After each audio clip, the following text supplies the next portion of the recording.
Ayan. Uy. Mababaw daw. Mababaw lang to. Pero mamaya malalim na doon. Ayan guys. Diba? Oh, ibang gaming naman tayo ngayon, oh. Ayan si tatay, oh. Shout out. Sa tito ni James. Ayan, oh.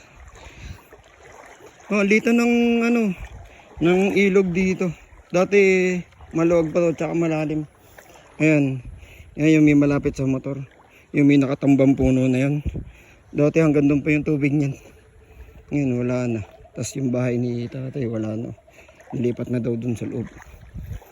Doon na siya nagbahay. Ayan, tara. Dito tayo. Tayo magpipiknik din eh. Wala ba yung ating ano? Alright. Nauga ano?